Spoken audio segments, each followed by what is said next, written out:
Hello, everyone, and welcome to another episode of Bug Watch. I am your boy Swissley. I am here to tell you about some of the coolest lists that I've seen in the last 2 weeks for Tyranid in 10th edition. Hope you're enjoying it. I actually am enjoying it.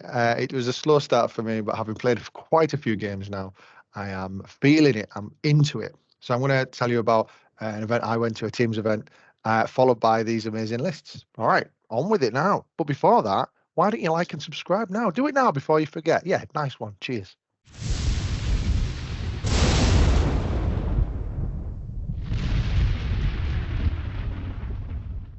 So what's happening with NIDS right now? So overall, I think there's loads going on. I think there's loads of list testing, loads of unit testing, loads of opinions. Nothing's really like solved, and I think that's super exciting.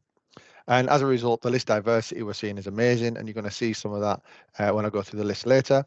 And also, there is a path to podium. And what I mean by that, there is a chance you can do really well at an event with Tyranids. The last 6 months before 10th were pretty tough. But now things are looking good. Now you can get in there. You can get in there. You can get on the podium and win some prizes.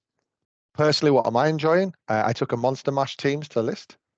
Monster Mash teams to list. I took a Monster Mash list to teams, which was real fun. I took like a bit of a mixed list over to Barcelona, which you can see on another video on this channel. But yeah, I find that's been really fun. I've also done a massive horde mess when I tried some different units out against Tom and his Votan, and yeah, and also really kind of at the moment I've kind of landed on a bit of a balanced list with tons of varied, interesting play, and I think that's cool, right?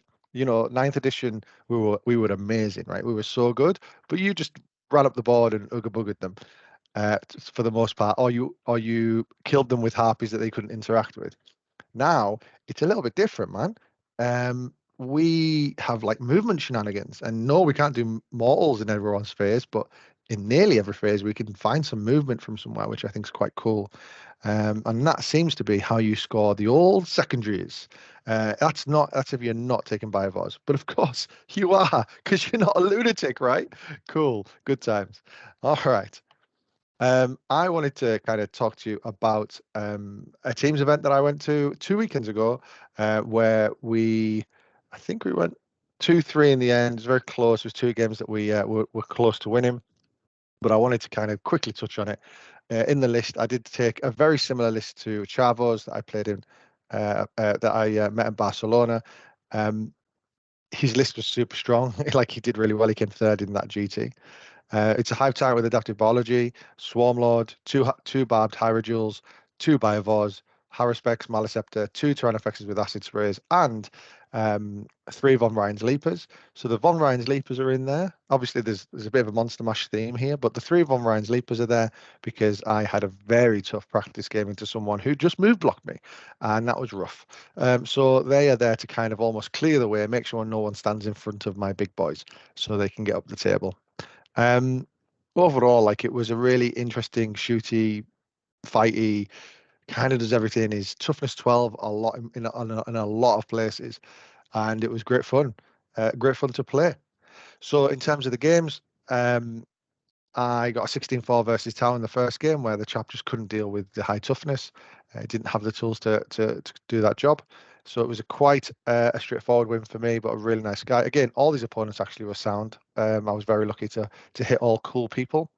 After that, obviously, big morale boosting victory. I then lost 91 to a Knights player who knew what he was doing. Um, but that was an interesting thing because that was like me getting spanked on that, slapped on the ass a bit for that. So I kind of come back later against the Knights in the tournament. I then went 7-13 against CSM, and I underestimated CSM and how strong they were. When you've taken all these big monsters and we're pretty tasty, we're doing okay. We've got high toughness. It's difficult to get wounds through, and then someone turns up with 1,000 points of obliterators who have damage 6. It's okay, cool. So I didn't know really what obliterators did before the tournament, and now I do. Now I do. So if you're a Tyranny player, watch out for those guys. Then I took a victory against Knights, which I was super happy with. Very rewarding to get a victory against Knights. I think my opponent kind of overestimated what my army could do to him and played quite defensively. I think Knights are at their best when they're just going, they're just yeeting up the table and taking up space and taking objectives. You've got OCA on small Knights, like just go and stand on objectives and score points. And so I took that win. I took the experience from that win and the experience from the loss earlier, and then I 10-10 a good Knights player as well later on. So that was really good. To win one, lose one, and draw one against Knights, I think, that's my takeaway from the tournament. I was really happy.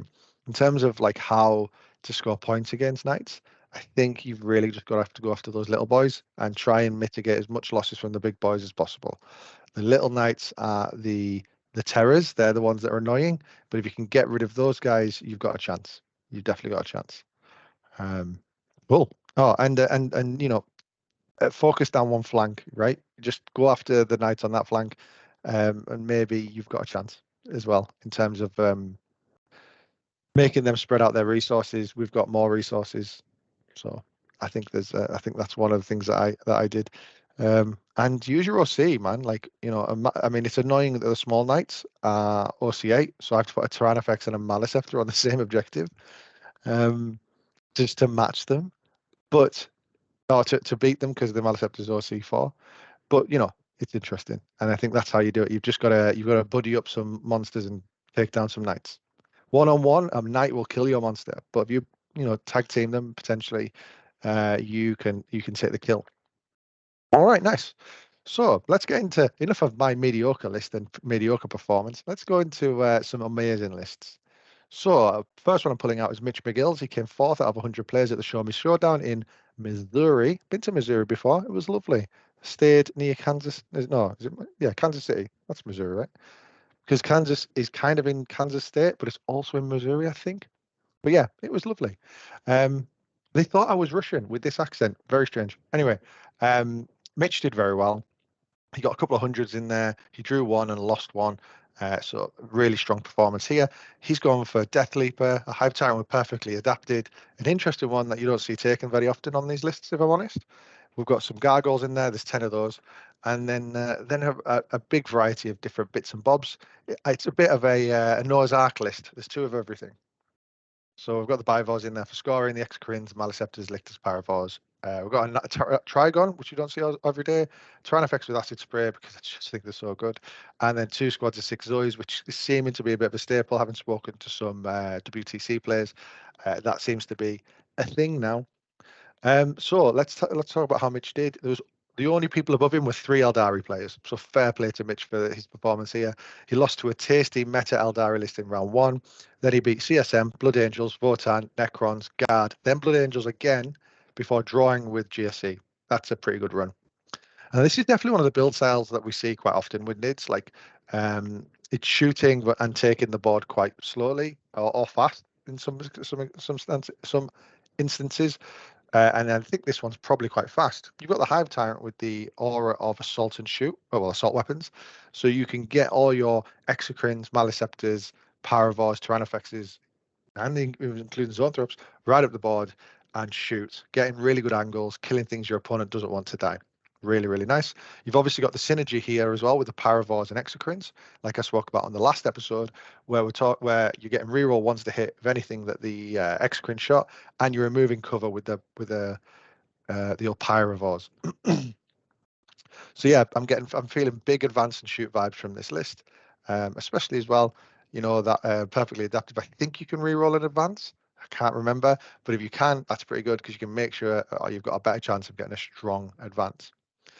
Big shout out to John McLachlan and Konstantin Kozovic, who had like this list, but a little bit more punchy, who also did well with a similar style of list.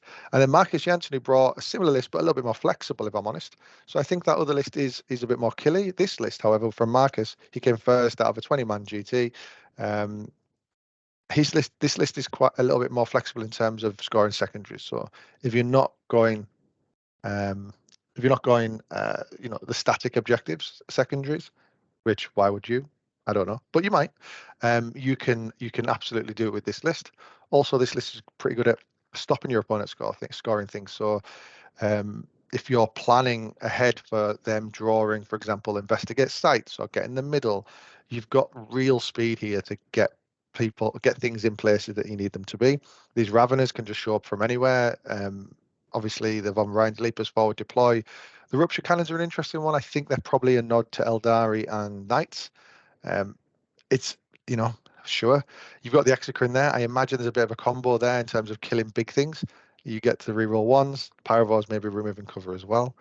So yeah, 10 gargoyles. Now gargoyles are pretty cool. I'm going to talk about them at the end of the episode, but they are doing big things. I think I've got 2 squads of 10 in my list as well, and I think that they are super strong. I was probably sleeping on them a little bit, but big shout out to Lewis in the 6++ team who has been singing their praises. I said, fine, I'll do it. I did a bit of maths. Turns out 9 minus 6 is 3 inches. What does that mean? I'll show you later. So yeah, Marcus here, I think, beat Death Guard Iron Hands. He then went into another Tyranids list which had double Hyrule, double barbed Hyrule, and Custodes. He beat a Custodes list with this, which is really good. I think the Gargoyles will have played a good role in that as well. His only loss was to GSC, which fair enough, mate. Fair enough. So well done to Marcus with this list. Then going on to another kind of similar list, which is from Tesla. You got all of these Spanish people with making up names. Tesla Coil Pascual. Fair play, mate. Losing his first tournament. Ooh, I haven't changed the name on that. I'm not sure what tournament this is, but he lost his first game. Yeah, he lost his first game. Just checking that. He lost his first game. And but then went on to go 4-1. So Death Leaper. So this list is kind of like this new style of list. And then, oh my God, if you rub your eyes, if you squint real close, it looks like 9th edition. You've got a winged Hive Tyrant. You've got Death Leaper. You've got 3 warrior blobs. Huh? That's weird. You've got Hive Guard. Guys, what? It's really cool. It's really it really brings me back to the good old days, right? So really interesting. I think I would love to try this list. This is definitely on my list to try. Those 3 warrior blobs, I was kind of half thinking about stuff like that. Having these warrior blobs because warriors are okay. They're not that expensive. There's a lot of wounds in them. It might be quite hard to move, especially when you just drop a 5 up field or pain on them. Sounds good, man. I'm just reticent to give it a go. But I feel like it's definitely one to try. I like that those 3 units are paired with a side Hyrule.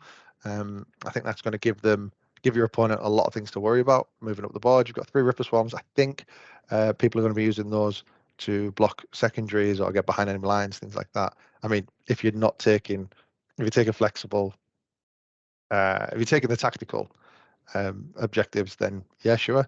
But perhaps the 3 Swarms are just a screen at the back as well, maybe. The 6 Hive Guard with shot cannons is pretty cool. I'm a big fan of that. If I had the models, I'd maybe try that out. Wounding vehicles on 2s is pretty good, especially into a Knight meta, Eldari Wraith Knights, even Tau and stuff like that. It's pretty handy across all of it. Very pricey though, very pricey. But all over an interesting list. We'll go on to Joel Wilson. So this is probably my favorite list from the weekend. Joel Wilson is a really great player. I've seen him on different streams. He's just class. He's always top in tournaments. I think he came second last year with Necrons, and you can see that Necron influence come out in this list as well, I think. So Joel took the Horde to singles. He took the Horde to singles and came on top. It was a very powerful list, very difficult for your opponent to deal with. You've obviously got, and what I like about this is I think there's a clear purpose for it, right? You've got the Biovores. With Biovores in Tyranid, you can score pretty handy on secondaries. So you can kind of put that to a side and go, okay, as long as I know how to do that, I can score it. My opponent can screen it, but then they're going to cripple themselves in terms of how they score. I can maybe blow holes in their defenses before I then land a spore mine, or as I like to call them, a score mine in that space. So there's ways to get your secondaries high. So what is your problem then? Your problem is primary. That's the thing you need to really double down on. And I think Joel Wilson said, no, the primary is my primary. You don't get primary. I get primary. And the way he's done this is with a Death Leaper, a Winged Hive Tyrant, a Neuro Tyrant, So interesting HQs. I'm unsure how winged hive tyrants work at the moment. I may be in starting reserve in deep strike, perhaps. Neuro tyrant's an interesting one. I think it pairs with the neurogons later on, but it's super super interesting. It's another way to take your opponent off primary if your Shadow of the Warp actually works. Can you imagine that, Tyranid players? Just imagine a time, imagine a world where Shadow of the Warp is a reliable thing you can lean on every single game. Could you imagine that? I just want to take a moment. Cool. Now that's out of the way. Neuro Tyrant. This is why I don't take them, because I just anyway. I'm interested to see how we use them. Potentially, obviously, you can chuck a unit of one of these blocks of termagants onto an objective far out of Synapse, and maybe then you can drop a 5 up Feel Pain on them. Maybe that's why it's there. But yeah, quite interesting. Speaking of termagants, there are 5 blocks of 20 termagants and 10 homagants. This is the Sawback special, guys. This is the can I sit down for your turn special. Love it. And that's pretty cool. They all had Devourers as well, so the Joel's really leaning into multiple shots here. And that might be so you can drop the 6s auto, the lethal hits against vehicles and monsters, and actually get really good value out of it. Unless you go up against something that has a 2 armor save, in which case whop whop. Of course, against other swarmy armies, you're going to have sustained hits, so that'll be pretty cool on 40 shots. Yeah, loads of cool stuff there that you can get away with. It's a shame there's no Tervigan here. They are rubbish, guys. Like, do not take one. But it's a shame that the rules are so crap that you can't take one in an army like this. And then in other data ships, you've got Bivors because, of course, you've got Lictors, you've got 2 Maliceptors, and our Maliceptors are really great. I'll probably talk about them in the next episode. But I think they do a lot of things right in your army. You've got a 20 man squad of Neurogons, obviously +2 for the big boys. I think that's really just to screen out your backfield, maybe while the other guys go forward, and potentially just spread out that synapse so you can drop 5 up funeral pains on things. I don't think you get it with the Hive Tyrant, the Winged Hive Tyrant. I know with the Walking Hive Tyrant you can do a secondary stratagem for free. I'm not sure if you get it with the Winged one. I'll have to check that. And then you've got 2 squads of 3 Zoanthropes because, of course, you don't want your termagants dying to shooting. And 3 Zoes maybe trying to get the best out of that 6-up invul, which is pretty cool. So overall, this list is awesome. I would love to try it. I'd love and hate to try it because my back would break, but it would be fun, right? This looks amazing, and it looks undeniable. Like, how do you deny this list? You take tons of Gatling cannons, right? Or you take well, the meta just isn't ready for this, and I think that's why it's so great. Anyway, I'm going to stop fawning over this and talk to you about how you can use battle line units to score objectives. So one of the things we've seen a lot more this week is more battle line units. So I've done this very crap diagram about how you can steal secondaries. This is some basic stuff for, I think, overall, but like, you don't know until you know. I really didn't really clock onto this gargoyle thing until me and Tom did some very easy maths. So I thought, you know what, I'm going to talk to people about how this works, and maybe we can all learn something together. So on the left, you've got a gargoyle unit. That's the purple block. Now, gargoyles, when they shoot, they move. They can move 6 inches afterwards. So what you can do is, if your opponent is on the edge of an objective, see, note here, dirty opponent's unit, you can drop your intelligent gargoyle unit 9 inches away, shoot that unit, then move on to the objective, stealing it. It's just super basic, but it's super strong, because that just means your opponent isn't scoring primary, and that's like anything from 3 to 5 points, potentially. That's super strong. You can do a similar thing with termagants. So this way, it's the other way around. If you're not on the objective, or you're on a little bit and they go, haha, I'm going to come and take this objective off you. If they move within 9 inches, you get to move D6 inches. So if you can then get these OC2 units, models rather, and even the gargoyles are OC2, guys, that's insane. If you can get them to wiggle onto the objective, super strong, super powerful, you're really going to cause your opponent a headache. Of course, hopefully they should be aware that you can do this. And you know what?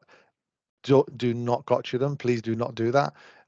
the best thing about this kind of stuff is to make your opponent make bad decisions. Give them the options and then let them make the bad decision themselves.